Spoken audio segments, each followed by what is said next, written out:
Hey guys, what's up? In this tutorial video, I will teach you exactly how you can protect cells in your spreadsheets on Google Sheets. So let's get started. Now let's say guys, you would like to protect your cells in your spreadsheet from unwanted access or from editing by other people.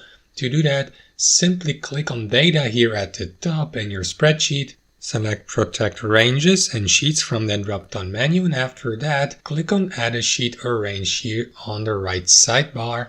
After that, select the cells you would like to protect. For example, you can choose or select single cells or entire group of cells by moving your mouse from one corner to the other, just like that.